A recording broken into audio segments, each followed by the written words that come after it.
In this episode, we're going to talk about more than 20 ways to work on your side hustle from your phone. That means that no matter where you are, whether you're sitting in car line or you're on your lunch break at your day job, you could be doing something productive to launch and grow your organizing business. You're listening to the Pro Organizer Studio podcast with Jen Obermeyer. Thank you for joining in. Jen makes it her mission to broaden the horizons of savvy businesswomen in the organizing industry by instilling confidence and inspiring authenticity. She is a devoted business coach and founder of the Inspired Organizer program. Each week, you'll gain new insight into strategies designed specifically for professional organizers. And now, let's get started. So it came to me and I started making these notes about things that you can do on your phone when you are in that side hustle stage of your business and you don't have a lot of extra time. Because I have been listening very, very closely to the things that you guys say and the things that you guys struggle with. And I know that for some of you, just the idea of finding time to do a side hustle in order to get your business kind of going, even if you don't even want to, like, let's say you even want to take like one client a month, but you're just trying to like find the time, like, how am I going to work this in with all of my other commitments? Like maybe you have a full-time job, or maybe you're currently a stay-at-home mom and you have small kids and you're like trying to like squeeze in little bits of time around nap time. This is for you, because we're going to talk about a bunch of random stuff that you might not have thought that you could do in your little bits of time that come down like confetti. And I totally stole that phrase because I read this article earlier this week about a woman's time is like confetti, because we have so many things that are going on all the time. We don't just get like these huge chunks of uninterrupted time to work on our business or take care of ourselves. You know, like when people tell you like, you really need to take Jen time, or you really need to take Dawn time, and then you're like, seriously, like when would that ever happen? Because you have to just take like the little bits of time that you can get. So I completely understand that. And also, even if you are at that stage where you are organizing full time, then maybe this list will inspire you of things that you can do kind of when you get little 5-minute or 10-minute chunks of time here and there to get things done, and all you have is your phone. So the first thing that I wrote down, which is obviously one of the most important things, is when you do have clients in your organizing business, responding to client emails and responding to client texts. And especially if you are working another job, I think that one of the best things that you can do to demonstrate your availability to your clients, like even though they may know that this isn't the only job that you have, but if you can be as responsive as possible and as timely as possible to, especially if they are already a paying client, like if you can be very responsive to them by text message or responding to their emails. So that's something you can do from your phone anywhere you are, any time of day. Second thing is responding to new client inquiries that you get on your website, and you can do that also over email. But one thing that I have done in my day job plenty of times is I will schedule a new, I do a client call before, like after they send me an inquiry on their website, but before I actually go to their house for the consultation, we actually will have a call. And sometimes that takes 20 minutes, and sometimes it's like up to like 45 minutes or closer to an hour, but that kind of depends on their situation and if I know them already or not. Like if they have come to me through a referral, it's actually a little bit easier. But I try to always gather as much information about them as possible before I go to their house, so that I make sure that neither one of us are wasting our time. So lunch breaks for client calls are a great idea. Okay, third thing is brainstorming blog posts. Now, if you guys are planning to blog, or you just have any kind of ideas for even like your social media content, those are going to come to you at the most random times. Like especially if you have gone to a client's job, like your job with a client, at the first few days after you have. Okay, hope you guys are there. I got a little bad signal for a second. Okay, so after you have completed your session with a client, I find that like the first like day or 2 or 3 days after I have been working with them, that my brain is still thinking about things that happened while we're at the session. And it could be anything. It could be something about her personality and her unique situation, and like how I feel like I could help somebody like that, or continue to help her, but also help other people like that in the future. Like things that I could have spotted ahead of time if I had thought to think of it or thought to look for it at the consultation, or I'll think of just like general ideas for her that are also applicable to other people. Like all of those things might be good content for your blog post. And I mean just general, like I don't mean like you're actually writing up like your session with this person that you have to put her name. I just mean in general, if you're writing about yourself as a professional organizer on your website or in any other kind of medium, like you might end up writing an article for a local magazine, or you might just be writing like your Instagram captions, like whatever it is, like you might be pulling like content that you thought about at a random time. So you need to be making notes about stuff that you think is, anything that you think is valuable that's worth sharing in a text form, or maybe this is like a bonus. I know a lot of you guys are thinking about doing video content, so it's really the same idea. Like anytime that you can be taking notes about stuff that you think would make a great shareable, you know, piece or like tidbit or nugget of information, that's definitely something you can be doing on your phone anywhere you are, sitting in the car line, waiting for your kids, whatever, just things are going to come to you. Okay, the fourth thing is you can take a course on your phone, and it doesn't have to be my course, but I will plug right here that my course designed to be like very mobile friendly, so you can, you know, watch the videos or see the PDFs like right there on your phone, and it all like looks really good. It's like very easy to digest and everything. So that is something you can do, or you might end up taking another course, like maybe you're doing like a web design like little mini course and you need to like catch up on videos or watch what somebody's doing. That's another really easy thing that's easy to do on your phone nowadays. So be thinking about that, like little educational things that you can catch up on either on video or just you know, even reading other people's blog posts on how to do things. Like anything educational would fall into this category. Okay, Jay says her school car line is like 25 minutes. Yeah, I think that's such a perfect place to get a little sprinkle of confetti of mommy time and, you know, work on something that's important to you. Because I mean, think about it. We're probably not wasting, but we're relaxing and spending our time something on the phone anyway. So you might as well be doing something productive. That's really my point.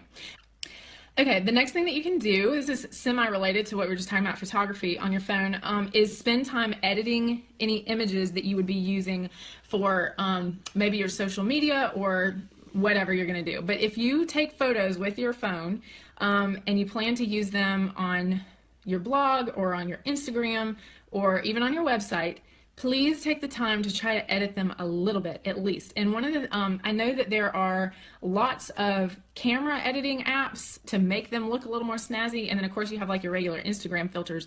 But if you guys want to do something where you have text overlaid on the picture, there is an app there. Well, you guys probably all have seen Canva, the website Canva, which is a free like alternative to Photoshop if you don't have that or don't know how to use that. Canva is free online and they have an app. So if you want to do like those cool like Instagram things with like an overlay and it's got like words over it and you have your picture and you want to make it look really pretty, that's something you can do on your phone. So that's really exciting. But also just like doing your basic photo editing before you throw up like just your regular phone straight to your website. Like you want to snazz it up just a little bit to make the lighting a little bit better, or maybe crop out something that doesn't look good. So okay, next thing, scheduling your social media. So yes, if you guys really get heavy into your social media strategy and you're doing like a lot of Facebook posts or Twitter posts or Instagram or whatever, there is a scheduling app for almost everything. And that way you can spend like one day a month and go ahead and schedule everything rather than spending time every single day coming up with something new. Next thing is not just scheduling social media, but engaging in your social media. And I touched on this in our last video about engagement. When it comes to social media, is not just like, hey, beautiful picture, and then like running away. Like you need to really be making thoughtful commentary and adding value, hopefully, to the person that you're commenting on. And Lindsay in our group, my lovely moderator, has started a fabulous new idea, which is to do the Instagram pods, or I'm not sure if she used that word, but that's what I've heard them called, is like pods of people who will make sure that they're engaging and liking and commenting on each other's Facebook, their Instagram pictures every day. And maybe she included more than Instagram. I'm not sure if she put all social media or just Instagram, but that kind of thing is something that is fabulous to do on your phone. Obviously, it was made to do on your phone. So my philosophy with social media is to get in, do your job, and then try to get back out of it without getting sucked into it. So if you guys have any great tips for keeping yourself focused when there's so many beautiful things you can look at on Instagram, please let us know. Maybe setting a timer is the best thing. Or just like letting yourself do each one like once a day, like one day for Instagram, one day for Facebook, one day for Pinterest, but like not getting like too wrapped up in it all the time. Okay, and then along those same lines is finding new people to follow on social media that would be beneficial for you. Now, this really depends on what your strategy is with your social media, and that is going to be different for each person. But my thought would be for most of you with your organizing business is that you want to get involved with people who are local to you. So you want to be looking for people who would be influencers in your city or your area, meaning like I would, for example, follow like anybody who I was once published, like I was once interviewed and photographed and published in like an upstate parenting magazine for my state, and there are only like 3 women who do all the writing for the entire magazine. So if it were me and I was getting on Twitter or whatever right now, I'd be finding those specific people to follow, and I'd put them in a list of like local journalists, and I'll call it local journalists, and I would make sure that I was engaging with them and getting to know them and commenting on their content and making sure that they knew who I was. That's what I would be doing. So that's what kind of strategic or smart social media would be about. But another thing, so those would be influencers, because again, they eventually might want to reach back out to you or reach out to you for the first time to feature your business or get your expertise and your knowledge for something that is related to your field. And they will be thinking about you because they know you and know what you do. So that would be kind of the influencer category, but then the similar user category, I would be stalking the other organizers in my area, like seriously. And so this doesn't so much fall under the engagement category, but because I wouldn't necessarily be commenting on and getting to know them through their social media, but I would just be watching what they were doing. I'd be watching who they talked to a lot and what kind of strategy they were using. I would be following them like really seriously. Now maybe not everybody, I mean, if you live in like a really big city like you Atlanta girls have a lot of organizers, for example, I would maybe be following the 5 or 10 people that are really the most similar to you in terms of like your competition. I wouldn't be following like somebody who was in just like a vastly different kind of niche or just totally different from me, because we would probably be appealing to 2 different people in the first place. So I wouldn't really be worrying about what she was doing. I'd be worried about what the other women who kind of look like me or sound like me or their websites are kind of the same level as mine. Like I'd be following them and watching what they do on Twitter, Instagram, Facebook, blah, blah, blah, all those things. Okay, we're moving on to a different topic. That was kind of a social media like cluster right there. The next thing, and this might seem very obvious to some of you and not so obvious to the rest of you, is just doing your research. You need to get on Google and literally type in the question that you have and see what comes up, because you might be surprised. And another thing that you can be doing other than just Googling your own questions is looking for product ideas or any other kind of, ideas for stuff that you might want to buy for your organizing business. I mean, I know like I was looking for like, when I realized I really needed like an organizer for the back of my car. I mean, I was on Amazon Prime in like 3 minutes, found like the best rated one and had it shipped to my house. I was like, boom, I'm done. Oh, so I didn't actually even write Amazon Prime on this list, but for me personally, it has been one of the best investments ever, because it takes so much of the thinking and guesswork out of some of the decisions that I have to make, because I just get on there. I don't mess around. I don't look at like 15 different sites. Like I just look for like the best product on there and I buy it. And it's like, I know that I'm getting a good enough price and I don't overanalyze it. So that was a little extra tip. I'm going to write that at the bottom. Amazon Prime is life. Am I right? Yes. All right, so guys, yes, be doing your research on your phone all day long. Like this is a great way, like, okay, let's say that you are stuck in a meeting at your job, at your job job that you hate, and you're sitting here and you're like paying attention, but you're also semi like writing notes in the side of your notebook. By the way, I'm like totally rocking like a spiral notebook right now. And I was like this when I was in school too. Like I was focused and I was a straight A student, but I was constantly writing notes to my friends and like writing stuff, like writing my ideas down like in the margins of my page. So I still do that now. But if that's you and that's your life right now, and you only have like a few hours of time to dedicate to your business, you need to be putting pen to paper and writing down all these things. And then when you go on your lunch break or when you go to the bathroom at work, you sit there and you Google all the answers to your questions, make some decisions, put some things in place, and then just like rinse and repeat. Like that's side hustling, is you find a little sprinkle of time and you make the most of it. Okay, next. Oh, all right, I might have already said this, but my next thing that I wrote down was taking notes on your thoughts or your to-do list. This is a big one, actually, because it's not just writing in the margins of your notebook, okay? Your to-do list might actually be anything. Now, when you guys get to the point where you are doing all the stuff that you do right now, like your job, your kids, your family, your friends, your significant other, whatever it is you have going on, when you guys get to the point where you're managing all of that stuff, but also you are organizing other people's houses, your own like productivity skills have to go to the next level. And that is a really interesting process, because for me, and maybe you guys are even better at this than I am, one of the things that changed for me was I realized that I had to accept that good enough, like in my house or in the meal that I made for my kids, or just I had to stop being like so anal about my own house being perfectly clean at all times in order to make room for having a business that kind of like never, like my brain couldn't like turn off. Like I just realized that like if my kids were eating a reasonably healthy meal and they were going to bed on time and they were healthy and they're getting all their stuff done, that my house doesn't have to be picture perfect, and I don't always have to have my nails done, because I hardly ever do. Like those kinds of things you have to let go.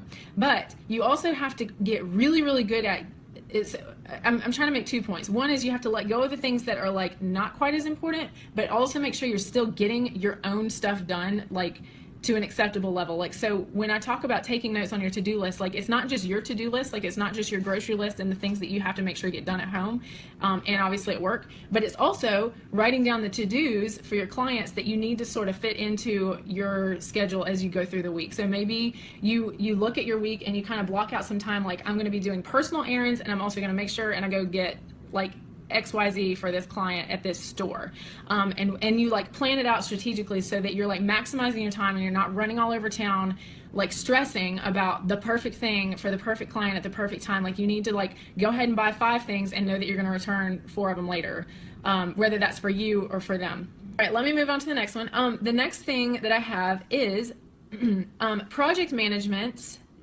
And I wrote down an app named Asana, A-S-A-N-A. So Asana is an app.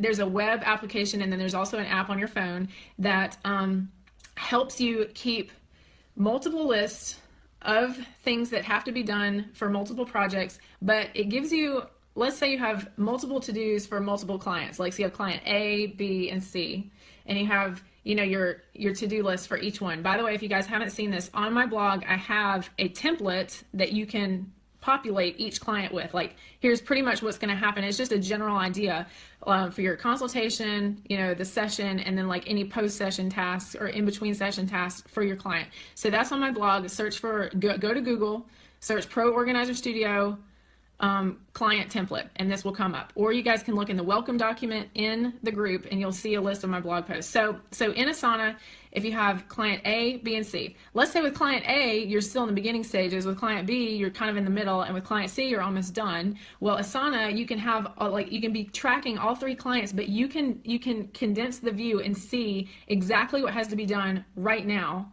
And this will be client A, client B, client C. So you have like an extremely focused to-do list that's going to cover where you're at with all 3 of those projects. So the next thing I came up with was watching YouTube videos on whatever topic you need. Now, this is one of my personal favorite things. I actually will, I watch YouTube videos if I'm working out. I also will just listen to a YouTube video on my phone while I'm doing like another like mindless task on the computer.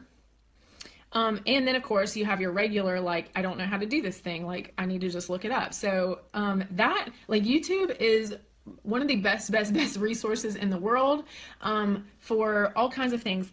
So use it like a search engine. Like search in the YouTube search box for things that you're having an issue with. Like if you don't know how to make something work in your Wix website, or you want to see a comparison of Squarespace versus GoDaddy, or like, and I'm just using website examples because there's not as much content about professional organizing as you would hope there would be. I don't have a video of me doing a consultation, but I wonder if I searched in YouTube, like, and what if it wasn't even like an organization consultation? Like what if it was just a home stager consultation or an interior designer consultation? Like what if you just searched for that until something came up that kind of gave you an idea of how to do a one-on-one consultation in somebody's house? So you kind of got to get creative when you can't find the information that you need, but just try searching in YouTube if you really need to see it, if you're like a very visual learner. Okay, the next thing I wrote down was checking your analytics and stats. So this is for the nerdy ones among us, but also the very smart girls. If you guys have had your website going successfully for a while, and if you have implemented your Google Analytics account, you should be starting to get some good feedback in your analytics about where your site visitors are coming from. Like, are they finding you from Instagram, for example? Like, is your Instagram page like your biggest referrer of your traffic? Like, then you have good information. You're like, well, I guess I should keep spending a lot of time on Instagram, versus if Twitter's bringing you nothing, then maybe don't spend so much time on Twitter. Or if you're getting a lot of traffic from your Find My Organizer listing, then you're like, oh, okay, like I'm doing something good here. So that could be something that you check on your phone. You can log into Google Analytics from your phone and say you have like a reminder for yourself once a week to just look at it and see what kind of information there is, or just to make sure that your tracking codes are working right. That's, half the battle. You can just check in and make sure that it's all still where it's supposed to be. And I also write down your stats, like your statistics. Like maybe you're tracking, maybe you want to track like your follower growth on Instagram or your Facebook page, and you just decided that once a week I'm just going to log in and like write down all my numbers so that I can see like a growth map over time. Then that's a great thing. You can do that on your phone too. Easy. So the next thing I said was cleaning up your email subscribers. So this is applicable to you guys if you have a website and you're collecting people's email addresses. Like if you have like a freebie, or like maybe you'll even get to the point where you have like a free ebook that you're giving away to people who come to your website, and they give you their name and email address. Maybe your email provider will automatically send them the ebook, perhaps, or maybe it will send them an automated email that says thank you for subscribing, or maybe you have like a freebie kind of 5-day or 7-day little introductory email sequence. Like you could utilize that for your organizing business, and say you have something like 5 days to how to organize your garage. I mean, that's a big project, but say that you came up with something like that and you have like an automated sequence that's going to use the name that they put in. I know this sounds like such a small detail, but I love this. So when people put their name in, sometimes they don't capitalize it, or sometimes they'll put in, like I have everybody, I try to, like when the email goes out to them, I mean for it to just say like, hi Swan, thank you so much, I'm so glad you're here, like please come join the Facebook group, like blah blah blah. Like that's just like saying hello and welcoming them. But if it says hi Swan Fleming, like it doesn't sound as natural, or it doesn't sound like it really came from you. Does that make sense? So what I'll do is every few days, like I'll go in to my email list, and I'll make sure that like the name is capitalized and it's just their first name, and I just kind of like clean it up a little bit.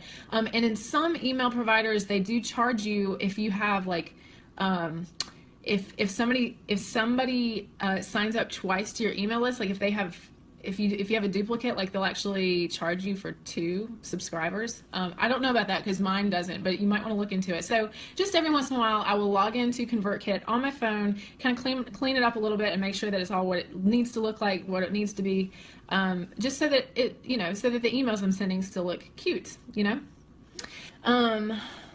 What's next? Ooh, all right, I really love this one. I wonder if y'all thought about this. When somebody sends you an inquiry on your website for your organizing services, have you thought of Facebook stalking them? Because I thought of that. And I also Google them or look them up on LinkedIn because I want to know a little bit about them, like before I even call them. That's something you can do on your phone anytime. And y'all know you're already Facebook stalking other people, so think about that. Make sure you ask for the people who are sending you an inquiry. Make sure you're asking for their first and last name. That way, if I am looking them up on Facebook and I already see that we have 3 mutual friends, then that's something I can kind of like subtly work into the conversation. Like, oh, where do you go to church in town? And then she'll tell me, and I'll be like, oh my gosh, do you know so-and-so? And she's like, yes. So, oh my gosh, we've created like an amazing connection. Boom. Yes, Swan says, do your homework. Absolutely, girl. And Natalie says it shows what kind of client there will be a lot of the time. And here's like a little note. Do not feel guilty about this, because these people are absolutely Facebook stalking, Google stalking, LinkedIn stalking. Like, they are stalking you because they want to know about you. So you need to reverse it on them and make sure you're doing your research on them. So great tip, I think. Awesome tip. Okay, next thing I wrote down is digitizing your receipts. If you guys are obsessed with not having paper in your house like I am, there are apps for that. So we have, there's one called FreshBooks. Okay, this kind of ties into making a decision about, how you're going to manage your accounting. But I use a free accounting application called Wave. It's waveapps.com. And then there's also one called FreshBooks, which I'm not as familiar with, but they also have like a phone application. And you can take pictures of your receipts on your phone, and then they're already in your accounting application where they should be. And I didn't write this down either, but another thing that you can do is send invoices from the app on your phone to your client. So if I'm in a client's house and they're going to pay with a credit card, I take a credit card through Wave, through my accounting application provider. So I can, while I'm in a client's home, after we have talked through everything, and she's like, okay, great, I want to sign up for the 8-session package. I'm like, okay, that's $1,800. And she's like, awesome, can I pay with a credit card? And I whip out my phone, boom, boom, boom, I put in her name and email address, and I send it right to her. And I'm like, all right, it's in your email box, ready for you to pay. Could not be easier. So, so something that you can catch up on in the meantime while you're doing other things, or you're at work and you're cleaning out your purse, like whatever, is digitizing your receipts into your app. All right, the next thing y'all might laugh at me for, so so there's all these really cool apps on the iPhone, well, and I guess on whatever phone you have, to help you meditate and calm your brain. And I've heard that that's good for you. I'm not really good at doing that because my brain doesn't ever really turn off, which is why I probably need to do double. But I like to listen to music, and so I wrote that down as a productivity tip because I love listening to music while I'm doing anything. And I feel like the investment that I have made in, like, I don't buy music all the time or download music from iTunes all the time. I sometimes do if I really, really, really want it. But I have apps. I don't have Pandora anymore. I use Amazon Music because I went all in on the Amazon Prime membership. But I use music and I play YouTube videos with songs that I want, like, and it calms me and it makes me feel good. And music is like my drug, and that's what I need more than anything. So if that is not your thing, there are like a lot of meditation apps on your phone that you can, plug your headphones in and do a few minutes at work. And apparently it's supposed to be like one of the best things for your brain. And we all love our brains and want them to work well at their highest level. And so I have to recommend that. But if you're not into just silence, music is great. All right. Dawn says Spotify. Swan says she loves listening to music too. Okay, awesome. I'm glad I'm not the only one. All right, next. Do you guys all have the Kindle app on your phone for ebooks that you download from Amazon? I will buy a book from Amazon faster.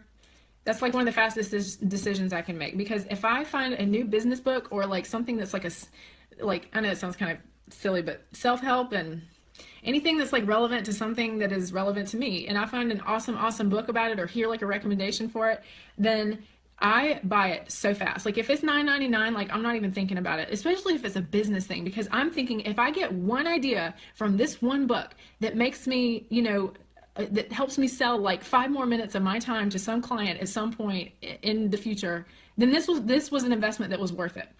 Okay, Adele says she does it every morning. She listens to Pandora's Calm Meditation radio playlist. That's like blending the two together. Love that. Francesca says yes to Kindle. Pam loves her Kindle. Jay says Audible so I can listen in the car. That is awesome too. That is very awesome. If I was going on a long trip, I'd probably do Audible actually, so that way I could. The only thing I don't like about that though is that I can't take notes that I want to take while I'm driving. And that bugs me, but I do, that's why I tend to do music in the car. But I do like that idea. All right, y'all, we're getting towards the end. This is a big one, is Pinterest.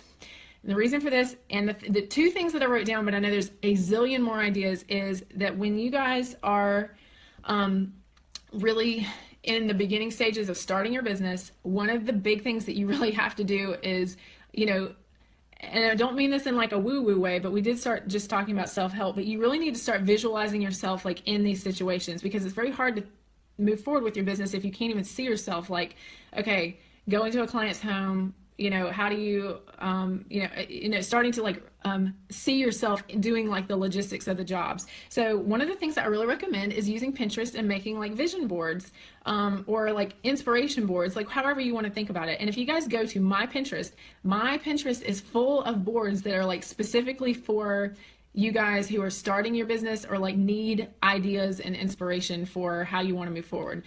So you can go on there. I have like one of my top boards is become a professional organizer, and you can scroll through there. I have like the most random stuff. I have like my favorite shoes that I wear, and then I have like the fastest way to organize a kitchen, like that kind of thing, like things that will start to like spur your ideas, because I know a lot of you have this a little bit of a hang up where you're like, I'm really good at organizing, I love doing it for myself, but I don't know how to translate doing that for another client.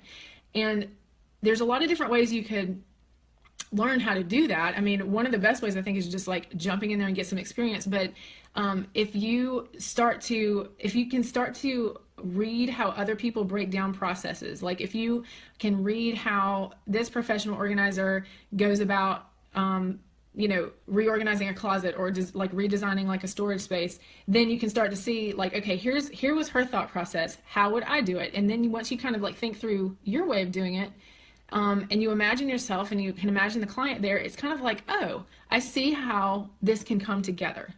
So the other thing I was writing about Pinterest is, yes, so not just, okay, so you have like your super beginning stages of your business, that vision boardy kind of stuff I was talking about. You also have like using it for your business, like what Susan is talking about, where she's actually, she's built up boards that have a lot of great ideas. She's sending her clients there. She's using them to promote her ideas on her Facebook. But the other thing is just that, like, when you guys are thinking about building your website for the first time and how you want to present yourself, it is so much easier to go on Pinterest and look through like tons of other people's ideas and start to see like, here's what I like, here's what I like. Like, do you see the pattern in the things that you're repinning? Then that might be something that you want to incorporate into your branding. So when you are starting in those beginning stages of branding yourself, it's like, what kind of organizer am I really? Like, what kinds of themes or things jump out at me? Like, do I love things with like lots of color? Do I like to be like really color coded? Or am I more of like a minimalist, like neutral kind of person? Like, if you're on Pinterest all the time and you're pinning stuff, you will start to notice a pattern of things that you like, and that is so valuable. I mean, that's a lot about what branding is like figuring out like you as a person, like what is the statement that you want to make to the world. So like, I know there's like a bajillion productivity apps on your phone that you can be using. I am sure that there's a lot more that I don't even know about. So we all want to be productive and be awesome, but if you have something that is like really specific to your organizing business that you have found value in doing on the fly, please let us know, because that was the whole topic of tonight, and we want to keep adding to that resource list so that you guys feel like you have good ideas all the time. That's my goal. Alrighty, so love you all. Ta-ta for now. So proud of you. Bye.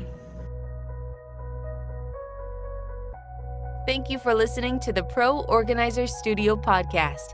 If you'd like to learn more about time-saving services and resources for professional organizers, visit www.proorganizerstudio.com. And if you'd like to get Jen's roadmap to success for launching and growing your professional organizing business, go straight to www.poroadmap.com.